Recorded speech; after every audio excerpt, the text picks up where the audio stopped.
Hello, this is Matt Henderson, and this is an audition for Sir Lucius O'Trigger in The Rivals at CenterStage. Ha! My little ambassadress! Upon my conscience, I have been looking for you. I have been on the South Parade this half hour. Oh, Gemini, and I've been waiting for your worship here on the North. Well, faith, maybe that was the reason that we did not meet. And it is very comical, too, how you could go out and I not see you. For I was only taking a nap at the Parade Coffee House, and I chose the window on purpose that I might not miss you. My stars, now I'd wager a sixpence I went by while you were asleep. Sure enough, it must have been so. And I never dreamt it was so late until I waked. Well, but my little girl, have you got nothing for me? Yes, but I have. I've got a letter for you in my pocket. Oh, faith, I guessed you weren't come empty-handed. Well, let me see what the dear creature says. There, Sir Lucius. Sir, there is often a sudden incentive impulse in love, which has a greater induction than years of domestic combination.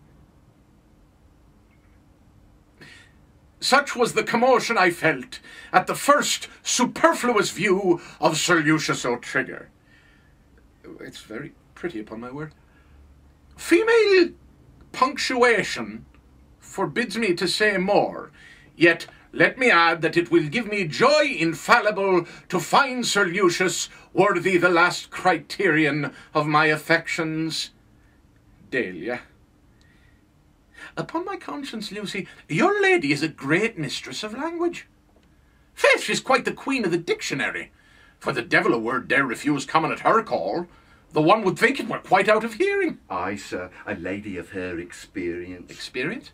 What, at 17? Oh, true, sir. But then she reads so. My stars, how she will read offhand. Well, faith, she must be very deep-read to write this way. Though she is rather an arbitrary writer, too. For here are a great many poor words pressed into the service of this note that would get their habeas corpus from any court in Christendom. However, when affection guides the pen, Lucy, he must be a brute who finds fault with the style. Ah, Sir Lucius, if you were to hear how she talks of you. Oh, tell her I'll make her the best husband in the world, and Lady O'Trigger into the bargain. But we must get the old gentlewoman's consent, do everything fairly. Nay, Sir Lucius, I thought you weren't rich enough to be so nice. Oh, upon my word, young woman, you have hit it. I am so poor that I can't afford to do a dirty action.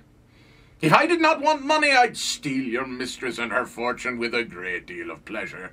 However, my pretty girl, here's a little something to buy you a ribbon. And meet me here this evening, and I'll give you an answer to this. So, hussy, take a kiss beforehand to put you in mind. Oh, Lord, Sir Lucius, I've never seen such a gentleman. My lady won't like you if you're so impudent. Oh, faith, she will, Lucy. That same, what's the name of it? Modesty is a quality in a lover more praised by the women than liked. So, if your mistress asks you whether Sir Lucius ever gave her a kiss, tell her 50, my dear. What? Would you have me tell a lie? Ah, then, you baggage, I'll make it a truth presently. For shame now. Here is someone coming. Ah, faith, I'll quiet your conscience. Mr. Akers, I'm delighted to embrace you. My dear Sir Lucius, I kiss your hands. Oh, pray, my friend, what has brought you so suddenly to Bath? Faith, I have followed Cupid's jack-o'-lantern and find myself in a quagmire at last. In short, I have been very ill-used, Sir Lucius. I don't choose to mention names, but look on me as a very ill-used gentleman. Well, pray, what is the case? I ask no names. Mark me, Sir Lucius. I fall as deep as need be in love with a young lady. Her friends take my part. I follow her to Bath, send word of my arrival, and receive answer that the lady is to be otherwise disposed of. This, Sir Lucius, I call being ill-used. Very ill upon my conscience. Pray, can you divine the cause of it? Why, there's the matter. She has another lover, one Beverley, whom I am told is now in Bath. Odd slanders and lies, he must be at the bottom of it. A rival in the case, is there? And you think he has supplanted you unfairly? Unfairly, to be sure he has. He never could have done it fairly. Then sure you know what is to be done. Not I, upon my soul. We wear no swords here, but you understand me. What? Fight him? Ay, to be sure. What can I mean else? But he has given me no provocation. Now, I think he has given you the greatest provocation in the world. Can a man commit a more heinous offence against another than to fall in love with the same woman? Oh, by my soul, it is the most unpardonable breach of friendship. Breach of friendship? Aye. But I have no acquaintance with this man. I never saw him in my life. But that's no argument at all. He has the less right then to take such a liberty. Gad, that's true.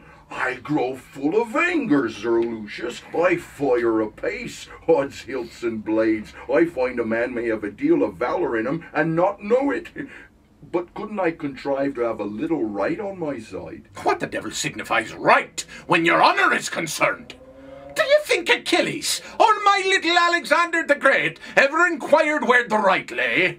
No. By my soul, they drew their broadswords and left the lazy sons of peace to settle the justice of it. Your words are a grenadier's match to my art.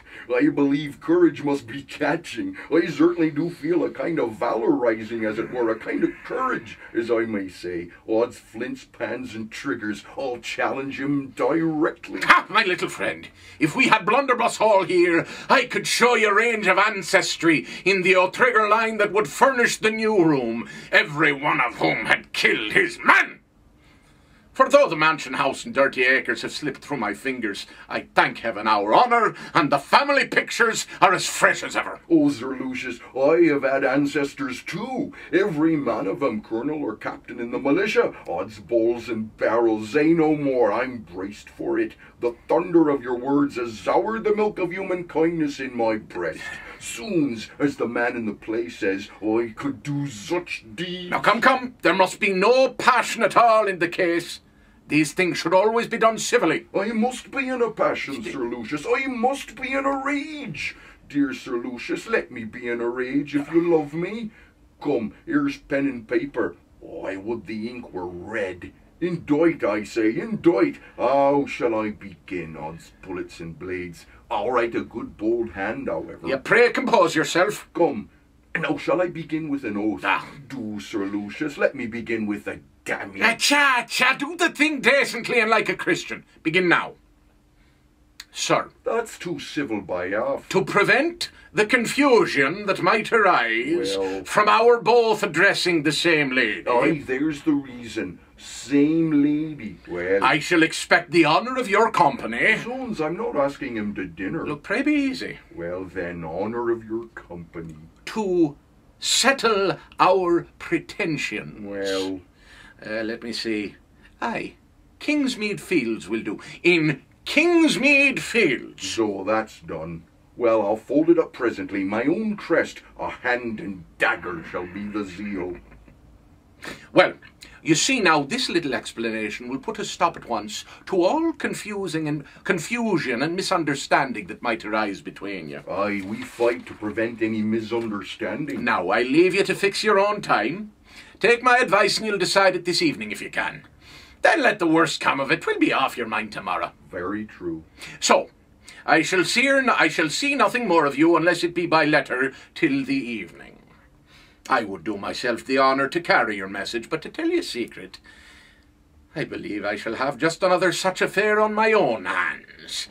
There is a gay captain here who put a jest upon me lately at the expense of my country. And I only want to fall in with the gentleman to call him out. By my valour, I should like to see you fight first. Odds life, I should like to see you kill him, if it was only to get a little lesson. I shall be very proud of instructing you.